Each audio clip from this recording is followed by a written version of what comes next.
Hi, welcome back to Oddbird's series of podcasts called Oddcast. And we are today sitting with Sina.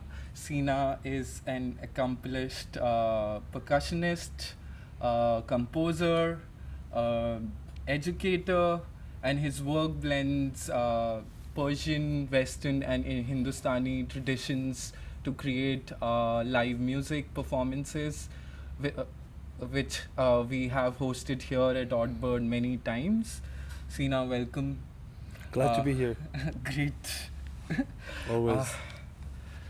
Thank you for coming in, even when it's been like a accident, I guess. Yeah, well, I don't think you can call it an accident. It's Yeah. more of like a small incident.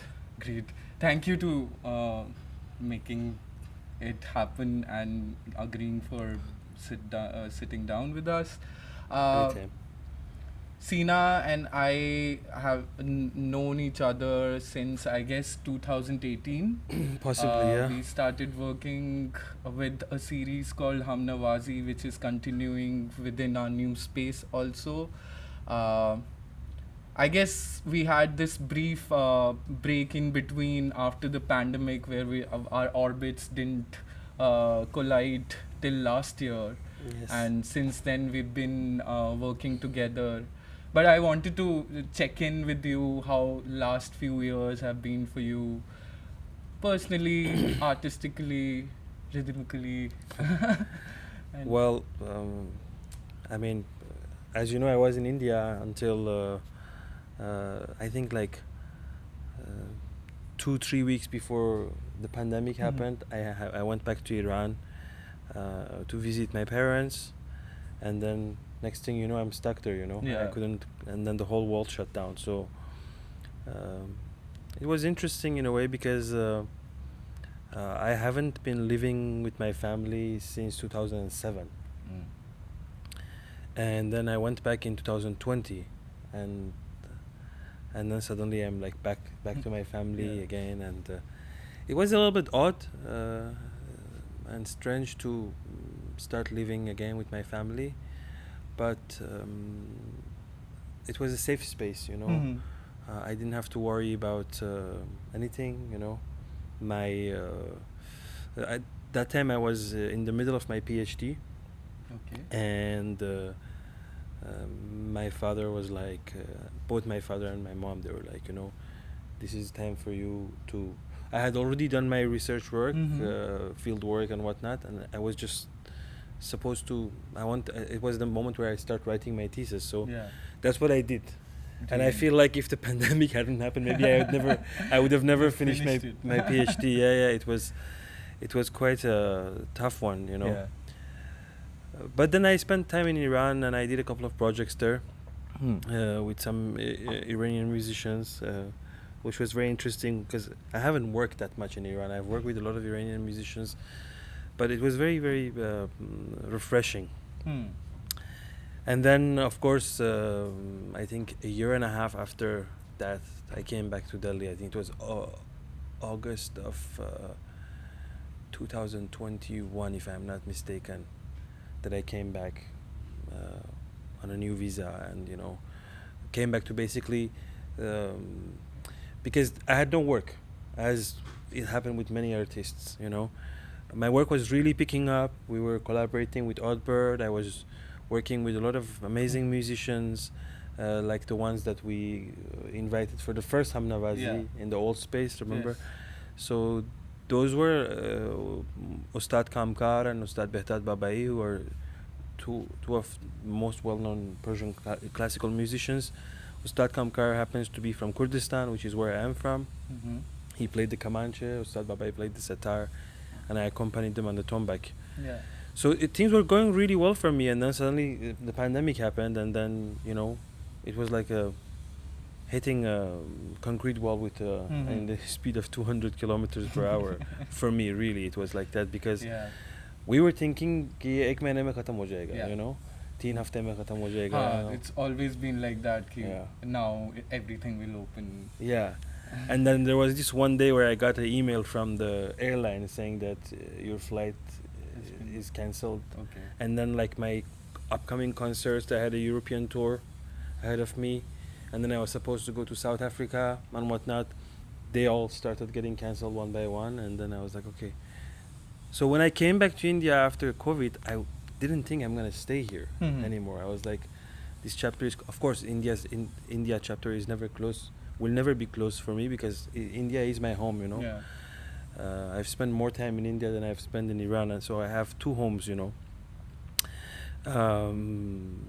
But the idea was like, I'm gonna come back to Delhi, I'm gonna submit my thesis, defend it, get my PhD, and go back. But then I stayed on, and you know, Yeah.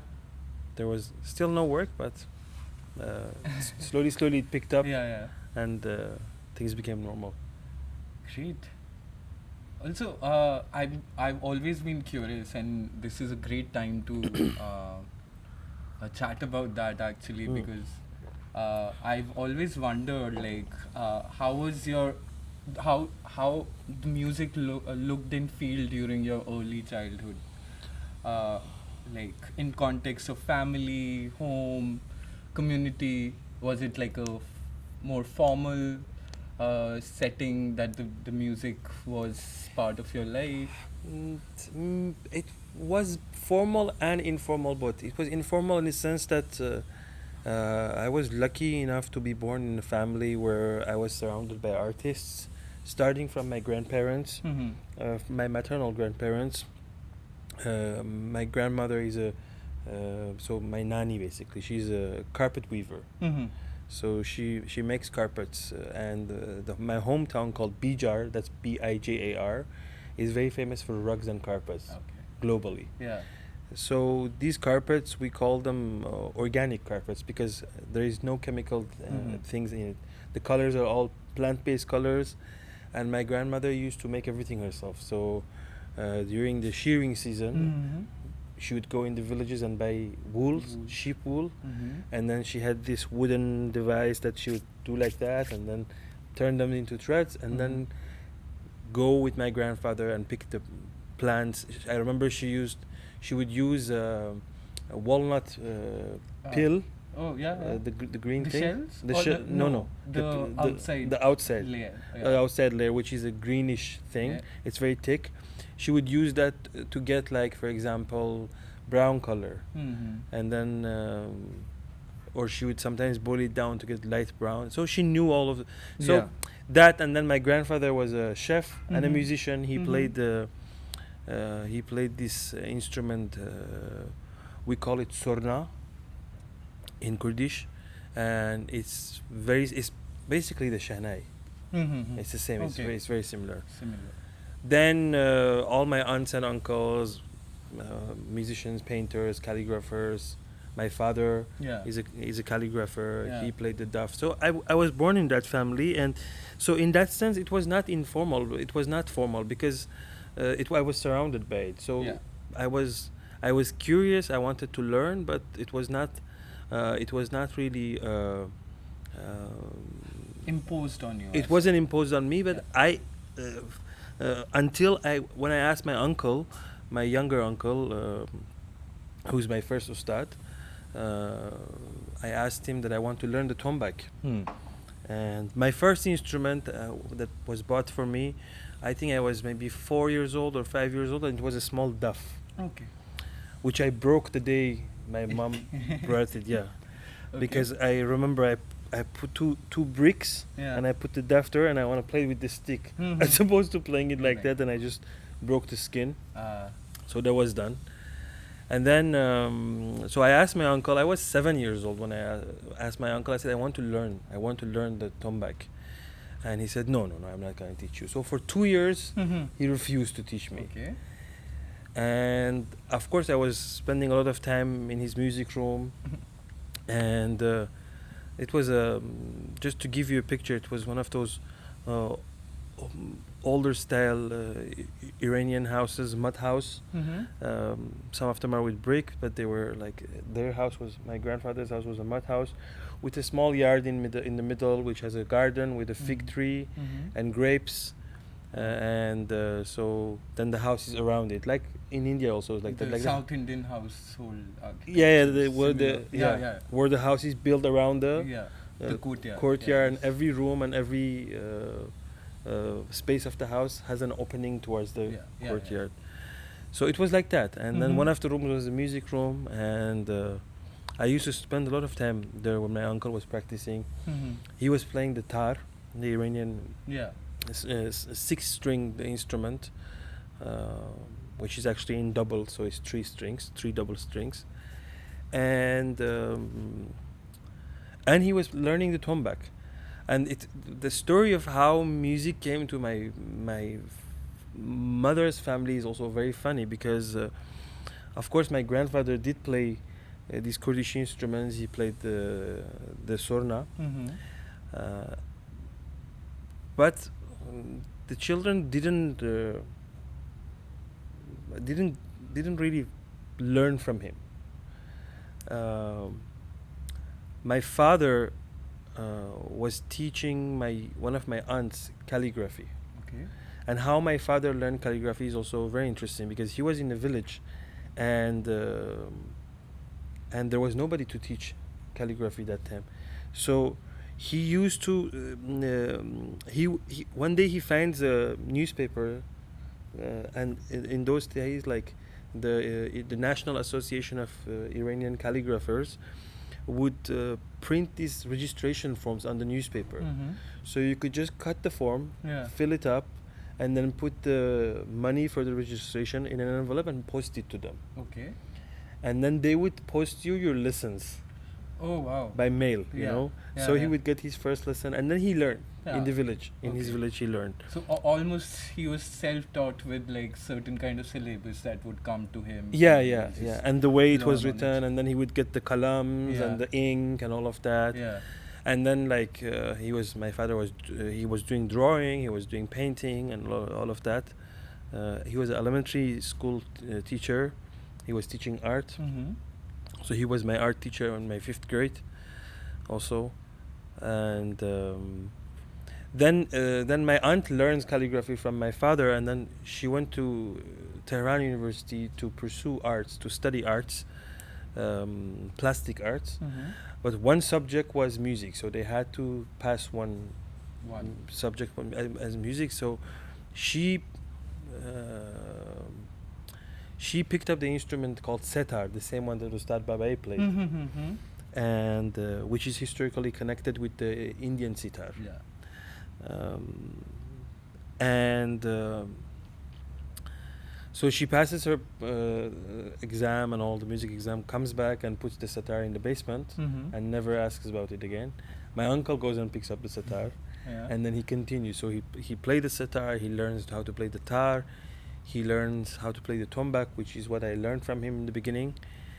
And then eventually it was very informal. Going back to the same Yeah. question, it was very informal. But when he decided to teach me, Hmm. then it was very rigorous and formal. Okay. He was very serious about it, because he didn't want. I think he didn't want to waste his time Hmm. or my time. Yeah. Or maybe he didn't think that I would take it up so seriously, because I started learning tombak. I wanted to learn tombak from the age of 5, but my training started when I was 7. 7. But I was a gymnast, Mm-hmm. so I did gymnastics and music, and those were my two passions.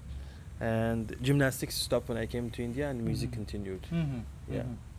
That's quite interesting. Yeah. It feels like the space you have grown up, there are people who take charge of what they want to do, and that's something that has come passed down to you also from your family. Yeah. Yeah. It's very interesting. Like all my cousins, everyone's house, someone plays a musical instrument Yeah. in my family. So no matter whose house you go, there is one or two instruments Mhm. lying there. Mm-hmm. So and all my cousins play. Nobody plays professionally except me, Mm-hmm. because I just decided to take it up. I mean, it was, I think, a flow of life. It was not like I don't think it was a conscious decision that I'm gonna become a musician. Really, it was just. Cool. I started studying English literature, and after 2 weeks I ran away. Because not that English literature isn't interesting. I think it's a fascinating, literature is fascinating, and it's very intertwined and Mm-hmm. connected with music. But I think, I didn't like it. Mm.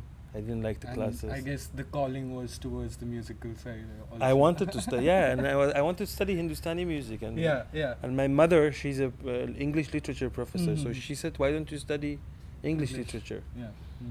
in Delhi University?" Mm-hmm. So I was like, "Okay, let's study English literature," and so I enrolled in English literature in Dayal Singh College in Lodi Road, Mm-hmm. and then after 2 weeks, I came home and I told my mom, I was like, "I don't understand what's going on. Like, yeah. I have never seen any of these words." And I think also like the environment, it wasn't very inspiring, Okay. you know. And then I told my mom, I was like, "I told you I want to study music. Now the admission dates are gone, it's finished, and now I'm stuck." And I remember one day she said, "Let's go to the music department of Delhi University, get your instruments and let's go." Mm-hmm. We went there, and then we met the dean of the department. I can't recall her name. Lovely lady, like very motherly feelings, and very beautiful gray hair she has. I forgot her name. It's a shame. She's a very well-known vocalist of the Delhi Gharana. Okay. So my mom just took me to her and said, like, the admission dates are gone, but my son is a musician. He plays the tombak. They asked me to sing Saregama Padanisa. I Mhm. didn't know because Mhm. I was not a vocalist. I Yeah. said I can play tombak for you, okay? So I played tombak, and then she made a call to the Foreign Students Registry Office of Mhm. Delhi University, and she said, we want him in the bachelor's. It's okay that the classes have started 1 month. He will pick up. Yeah. Please do his registration. So I started studying Hindustani music Wow. in Ramjas College. I Mhm. was in Ramjas, and in the music department. Yeah. So when did you pass out from Ramjas? So I did my bachelor's from Ramjas. So I enrolled in 2005, and I passed out in 2008. Great. And then, of course, then I did my master's, and then I did a second master, and then Yeah. took a couple of years of break, and then PhD. Ultimately, the PhD. Yeah. We talked about the instrument that you started your journey with the music. Mhm. Would you give us a demonstration with of a like a instrument, just a quick introduction to the Sure. tombak? I don't know. Let's see how it's doing. Yeah, I'll just bring that. These, with the humidity in Oh. Delhi, it's. I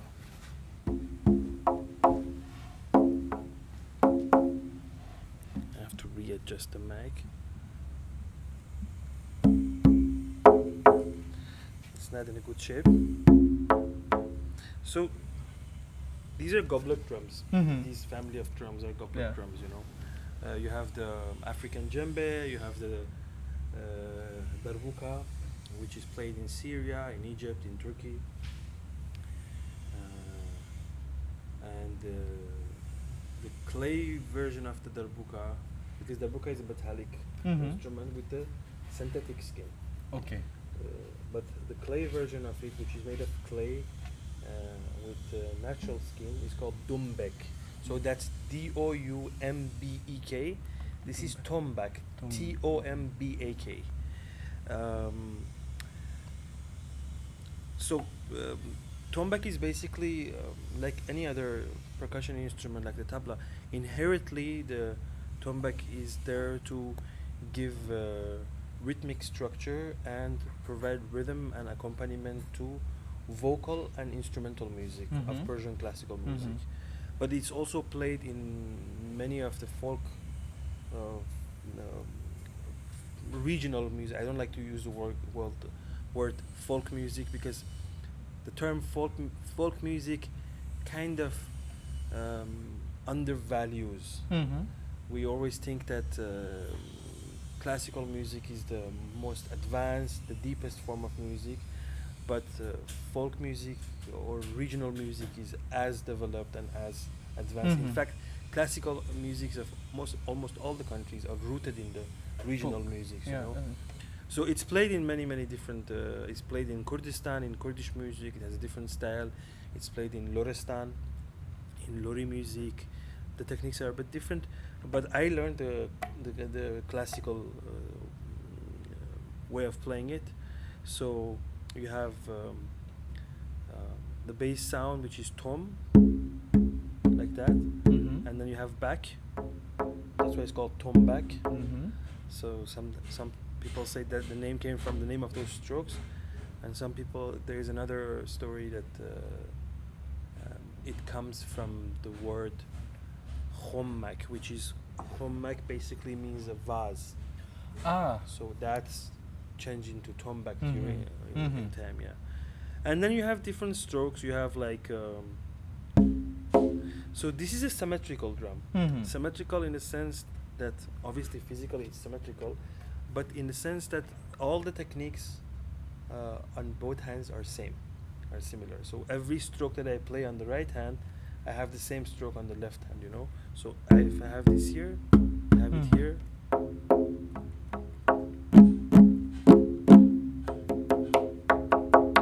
You know? So I have all of that. One technique which is very funny, it's called jaru, which is this. Wow.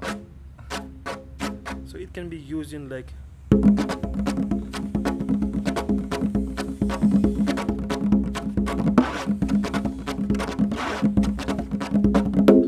and then you have these ones.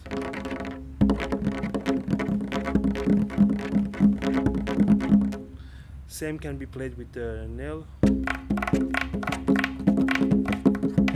or one nail.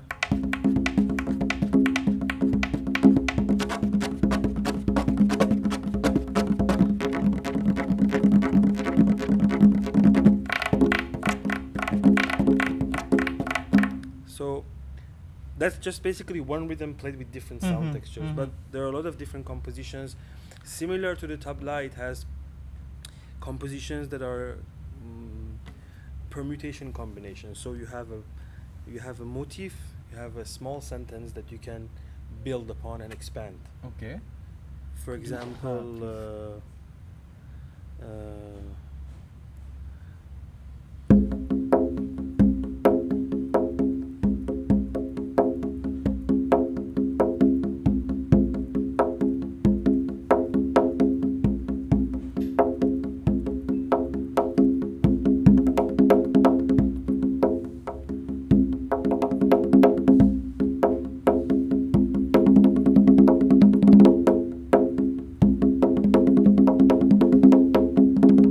then you have rolls. So you have a 9-finger roll, which is this. Mhm. 5 fingers on the right hand and 4 fingers on the left hand. For the left-handed ones, they would play the tombak like that. So 5 fingers on the This side yeah, and that. exactly. Oh. And then you have compositions that are like bandishes that the tabla has, which are compositions composed by great maestros. Those are fixed compositions. Mhm. So, for example, I would play a composition and I would say this is by this ustad or by that ustad. So it's very similar to the tabla in that sense, you know. Mhm. But it's also very different. Playing technique is different. The accompaniment is very different in a sense that the mindset and the approach is very similar, but on the ground level, the texture of the sounds and all is very different. Yeah. Great, thank you for that very informative demonstration. So, Tumbak has been like something that I have seen you played in with many other instruments. It seems like something that adapts and becomes part of an ensemble very easily. And I guess like since many years I've seen it being played alongside many other instruments, be it Persian, Indian, Hindustani classical instruments also. Uh, I just wanted to like also express my experience of watching you perform and also creating these evenings of Hamnawazi through Honhar Productions. It's whenever many times I felt this collective focus with fellow audience members and the ensemble, this focus on the magic of the music, the instruments, all the artistry coming together in one space. Uh, and sometimes from behind the curtains, when I'm not able to join the audience, it's more individualistic, still a certain kind of journey. Uh, I it seems like the even all of these experiences, at least for me, has have a common string, which seems like it's all of them seems like a sonic exploration or a narrative in many ways, which is soundtracking a borderless utopia in many sense, for me at least. I was wondering, how do you feel as a performer when you look back into these performances, also as an anchor to these evenings and these ensembles coming together, putting them together, composing the music with them? Is it, when you look back in to these performances, how does it like? Is it more personal and inward for you, or it's something that it's more of a conversation, cross-border conversations for you? How does it feel? I think that space. it's both. For me, it has two sides to it.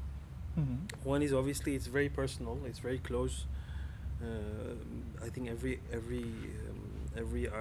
artist gets very close and emotionally attached to the art form, because in a way this is a savior for me, you know. Mhm. The tombak, you know, a lot of times in my low times, in my difficult times, I think music and specifically playing tombak is one thing that for me is like, okay, I exist, you know. I'm in at least somewhere I'm in control, you know. I have a friend that doesn't do doka, you know. Yeah. It's not a doka bus, you know. So and one side of it is also just experiment, you know, and so that can be very technical. For example, if I wanna let's say pick a Hindustani raga and try and figure out what is the closest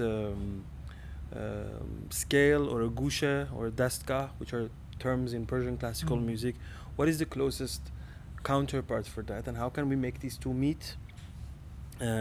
What compromises do we have to make in the grammar of those forms, because they're classical forms and they have a grammar.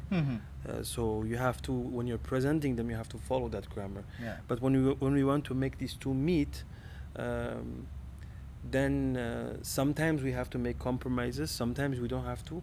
A lot of the time between Hindustani and Persian classical music, it happens very naturally because they're very, very close. So a lot of times it's an experiment. It's looking at it more from a technical point of view, and not much emotions are involved. But eventually, when you're actually composing and when you're creating, then you put in emotions into it. Sometimes the emotions are evoked by the act of creating and composing, and sometimes creation comes from the emotions. So the main ingredient, the first ingredient, is emotion. Now this emotion can be anything. Can be a sad day, it can be a happy day. I feel like something that has changed in me as a musician is the fact that maybe I'm more aware of it now than before, is that these art forms are given to us as humans. These forms are given to us. It's a voice that you have. So I feel like we have to be able to express through them. You know, we have to not necessarily always, but we have to have a message through them, you know. And I feel like if it's only like playing music and you know, it these messages don't necessarily have to be politically charged, you know. It can be anything. It can be about maybe a community. For example, this instrument called Ravan Hatta, which is a Rajasthani instrument. And the story goes that I think it's attached to either Ram or Ravan. I'm not too sure about it, and I don't want to give false information. But the reason why that instrument has survived is because a community of villagers make that instrument. So it wouldn't have survived if selling that instrument was not the livelihood of that community in Rajasthan. My PhD supervisor, Professor Sunira Kasliwalji, she has written a book on Ravan. That's one of the I think probably the only book that exists on that instrument. So this can be a story, you know. And the story of those people, the story of that instrument. So again, like, don't want to drag along and get away too much from the question that you asked, but yeah, it's very personal. A lot of time it's very technical. So for example, I don't listen to music. Okay. A lot of the times I don't listen to music because I used to listen to a lot of music. I usually listen to, when I'm listening to music, I'm usually listening to sound artists. And it's also interesting how that evolved, because I used to listen to hours and hours and hours of Hindustani classical music and Persian classical music, Drupad, Khayal, Carnatic music. But nowadays I'm exploring more, I'm listening more like to contemporary artists who look at music differently, who try to blend, who try to break stereotypes, who try to break rules and regulations and these boxes that we have made. I think I saw Rihanna was she was getting an award somewhere, and she said something that really hit me very hard, because I struggle with that a lot. She said the word genre is a jail for musicians, and a lot of musicians, because of the obligation that they think they have towards the genre of music in which they were trained, that they never, it kind of closes in their expression. I'm not saying that there aren't musicians that stick to a genre and aren't expressive. There are, but a lot of some of the greatest traditionalists, classists, have done lots of cross-cultural and cross-disciplinary works, like starting with Pandit Ravi Shankar, who made that album East Meets West, and that I think that can be probably one of the first pieces of world music ever created, you know, with violin and sitar. And just trying to, but also it's very interesting because somehow these traditions have to be carried forward and be transmitted into the next generation, because a lot of people, a lot of great masters and stalwarts in all over the world have dedicated their entire lives. They have gone through poverty, they've gone through living hand to mouth. A lot of great artists, painters, their art didn't sell during their time, you know.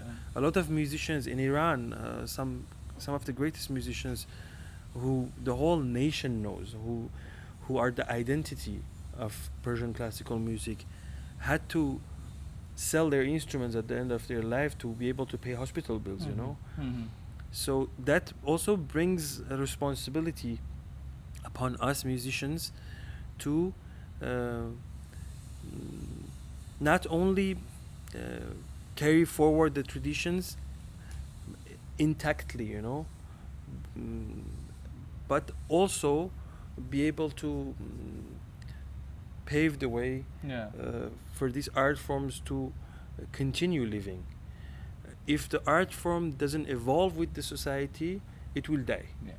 So if we cannot find, if we can't find the USP to engage with younger generation, whose listening is very different than Yeah. the older generation, we have to find, and it's that's the duty and that's the work of the artists. How do I manage to engage and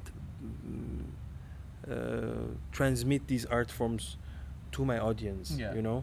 And the audience can be different age groups, but it's very important to make sure that the youngsters know about these traditional forms, know and value, like every Indian should know about Hindustani classical music. It's a treasure, and it shouldn't die out. Yeah. So it's very interesting. It's because when you look at it, all those great star worlds who carry forward the tradition, they were also innovators, Yeah. So so you have to break rules, you have to, in order to create, but you can only break the rules if you know and learn the rules. Yes. You can't break those rules without, because then what comes out of it, if you haven't learned, is may not be something that can make a meaningful change, Mhm. meaningful influence. So most of the artists that you see that do abstract work, they all have rigorous training in one form, Yeah. whether it's acting, whether it's painting, whether it's music. So it's very important for artists to go through those classical training things. For me, it's been Hindustani and Persian classical music. For someone, it may be jazz. For Yeah. someone, it may be ballet. For someone, it may be Mhm. acting, Yeah. So, yeah. And also, another thing that's very important is that the artists should not cater to the society. The artists should educate the society. The art shouldn't come down Mhm. to a level for people to understand it. Mhm. The understanding of the people has to increase. So, and that's also up to the artists. Mhm. Mediocre art gets um, gets an audience when the artist is creating mediocre art. And this is happening a lot. This is happening in a lot of art forms. It's Mhm. happening in Bollywood. It's happening in many classical forms. Mhm. Where to engage the audience, you have to do something flashy. You have to, Yeah. which is not bad, to use that as to engage the audience. But I'm saying, if you're playing, Chamak Chalo and Lungi dance, at least do one song of Mohammad Rafi Saab also, in between. That makes sense. Total sense. I'm not saying वो मत करो, but बीच में एक तो अच्छा गाना भी डाल दो. Yeah, I understand what you're saying. So recently we hosted you and an ensemble called We Me. Yeah. And 2 weeks back you performed here at the theatre. Yeah. It felt like a very natural collaboration when you see it live, but on paper, if you think about it, it's jazz meets Hindu styling classical, and Persian. Um, could you please talk about like how it became what it is right now, the break in between, how you reconnected? Hmm. Has something changed um, since the seed of the idea came about? What was the evolution of the outfit like, and how did it feel to perform after such a long time with your fellow musicians? Well, it really felt great, and you saw the response. It was really a magical night Yeah. for all of us. Um, the vibes and the audience were amazing, man. The musicians feed off of that, you know. And so if the audience is not responsive, then Yeah. it doesn't happen. It becomes very robotic Mhm. what you play on the stage. I think I also spoke about it during the concert. The ensemble, some of those compositions I started writing as early as 2009, Okay. especially the first one called Seeking You. Mm-hmm. And Seeking You, in my mind, when I wrote it, I wrote it for a duet of sitar and piano. Okay. That never happened. Okay. It happened once. Mhm. It happened once with this friend of mine from Spain, Ana Longares. She's a jazz pianist and a singer-songwriter, outstanding musician. So once she played with us as a quartet. Yeah. So it was sitar and piano, and then Mohit Bey was on the tabla and I was playing the percussion. In the beginning it was sitar, mandolin, cello, and harp, Okay. you know, and I have versions of those compositions recorded with those instruments. Mm-hmm. But then slowly you want to build, you know, I didn't think about fusing Persian classical music with Hindustani and jazz. It just happened to be like that. I just happened to meet musicians that were curious to play the compositions, and they came from different Yeah. music disciplines, you know. So Loic, as you know, is a jazz guitarist. He studied jazz. Fateh Bhai is a classical sitar player, and Mohit is a classical tabla player. I trained in Hindustani. I have trained in Persian classical music. The only melodic instrument that I play, that I can compose melodies on, is the sitar. I play the sitar. So I use the sitar to compose. But what happens is, like, these compositions are not written solely for the sitar. The arrangements are for cello, for so ideally we should be 7 people, you know, Okay. in terms of instrumentation, Mm-hmm. because you need a bass sound. So double bass, I prefer more than electric bass, and cello, and then you have the sitar and the sarangi and the guitar, you know. Yeah. Now, we used to have a cellist who is not here anymore. She moved back to Hawaii. That's where she's from, Nava Lanzalati, and she was trained in Western classical music, and she also, of course, does a lot of experimental work. I've worked in and played in a few of her projects also. So it was really, I closed the project like in a year and a half ago. I closed the project. We had a WhatsApp group. I wrote a message. I was like, guys, it's amazing that we work together, but I feel like I need to take a break and rethink the music, rethink the ensemble. Maybe I'll create the same ensemble again with the same musicians. Maybe I won't. Maybe it will be new musicians, because Beach May also, I got some other project and I experimented with other instruments, like for example the sarod, and it really worked nice. And sarod is also very much connected to Central Asian cultures, you know. Yeah. It's connected to the Afghan rabab. It's similar shape. So I was thinking to do something different, but so happened that Loic was coming in town, and then I called you and I said, that was just, kind of for us, like, let's get back together again and play the music once. And for me, it was like, we're gonna do this concert and then we're gonna close it, But I think it just like reignited the fire. So that's beautiful. Yeah. And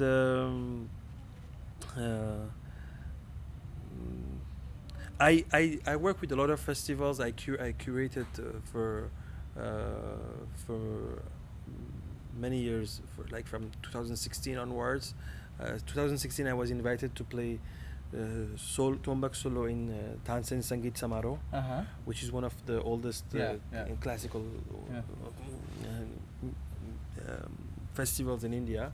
Last year was the 100th year of the festival, the 100th edition of it. And so I played tombak, and what I did is I played solo tombak as it's played in Iran without any accompaniment, and then I transposed classical tabla repertoire on the tombak with the accompaniment of Sarangi Murad Bhai, who's Subhan's father, who was playing that day with us. That night. Yeah. So then I bring the compositions of tombak within the framework of Teen Tal and within the framework of how a tabla solo would be presented.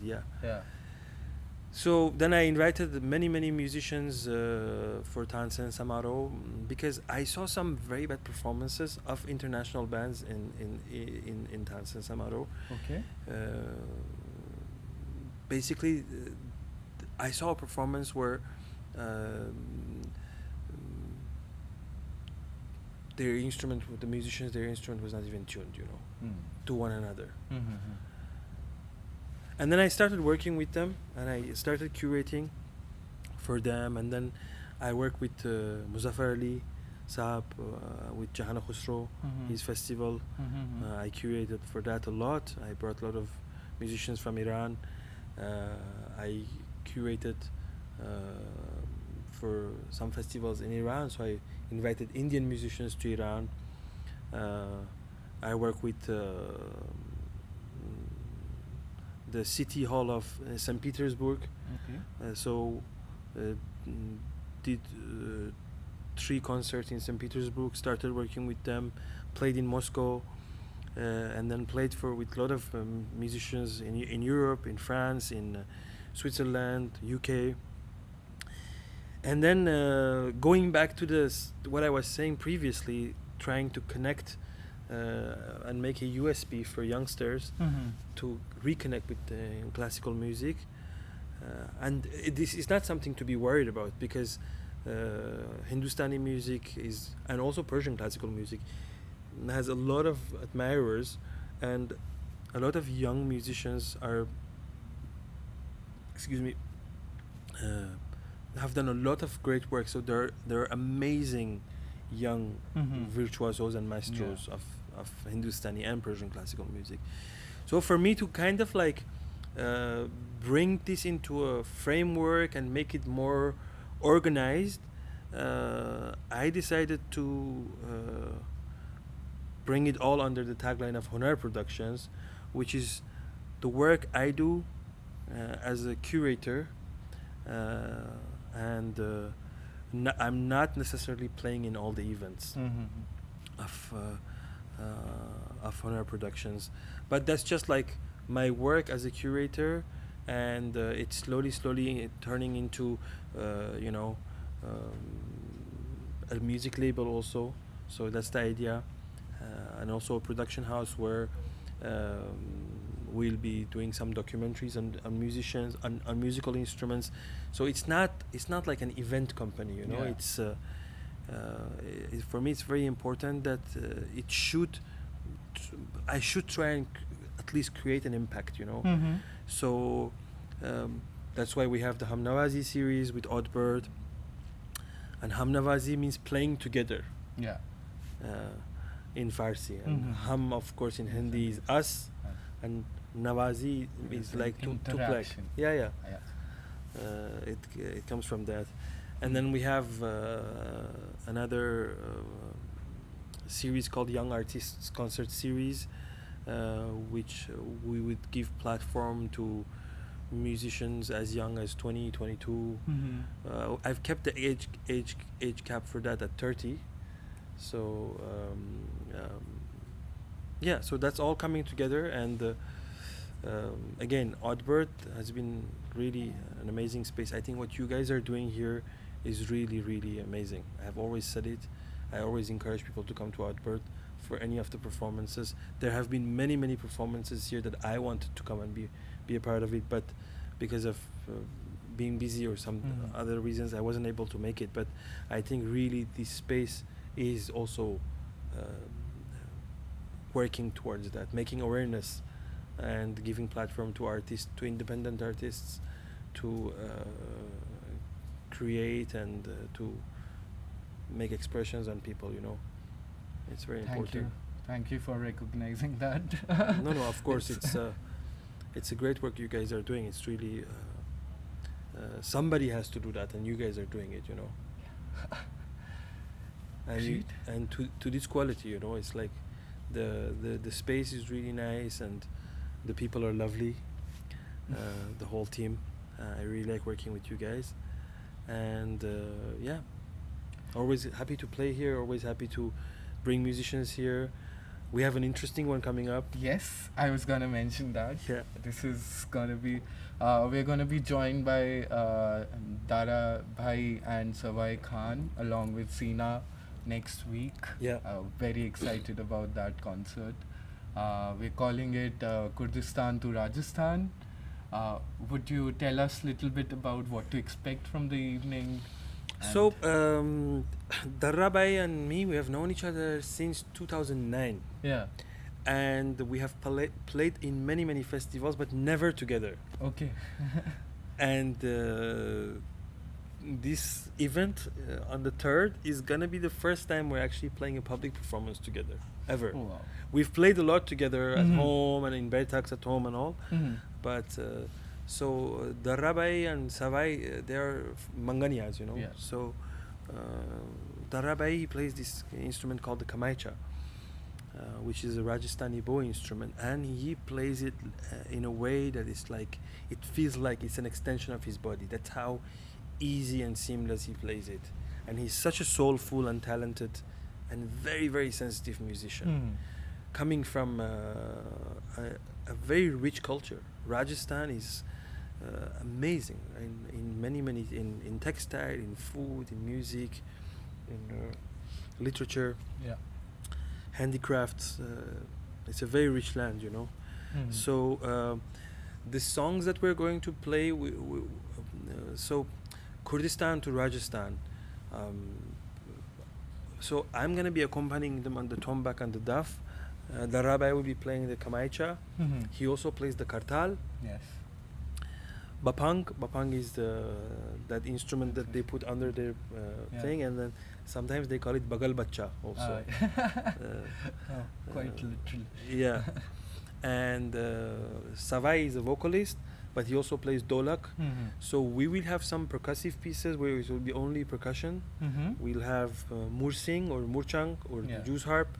It has many names.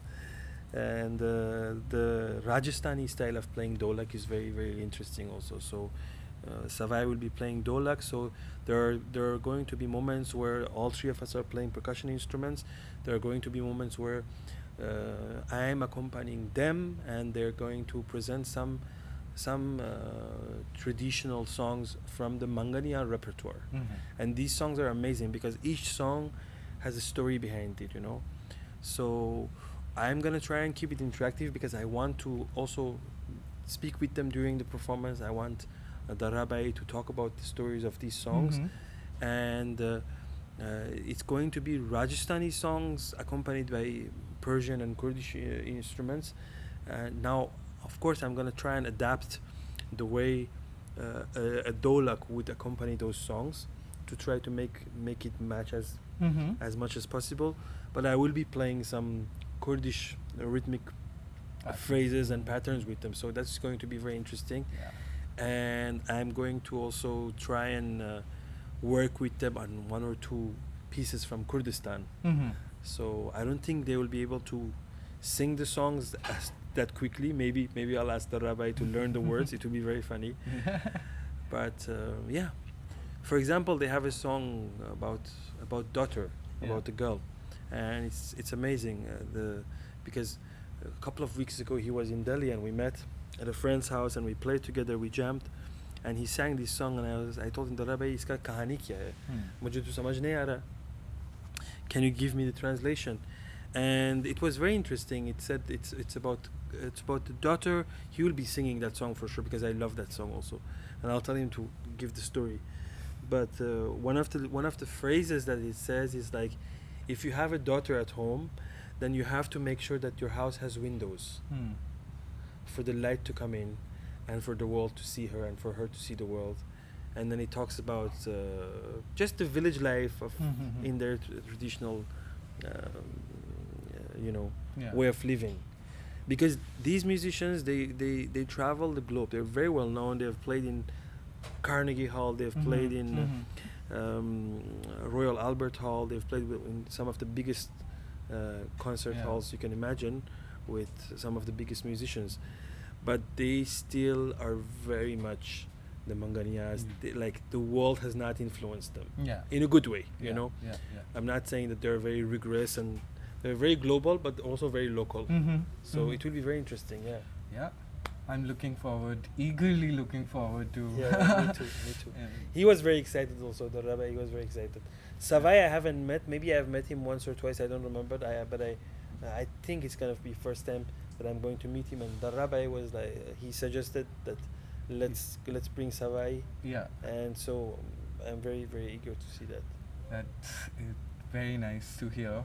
I'm very excited to be part of the evening also. Looking forward to it. I think we are good with our time. We need to wrap up. Thank you for joining us for this episode. We hope to see you soon here in the space. You can browse more videos and more podcasts in our channels. All of the information will be added underneath in the description. And see you soon. This is Sina. Thank you for sitting with us. And glad to be here. Yeah. And to the audience, support Oddbird and support art, support artists. Yeah. Listen to them, seek them out. Thank you so much. Yay. A lot of talking, yeah. I get carried away. That's I good. get carried away, and then. Will you open up like this to the rest of us? I hope it was. Yeah, it was Yeah, great. it was Thank you so much, guys. Thank you so much, both of you. Was I just like No, this no, was fine? you have to do so much more now. No.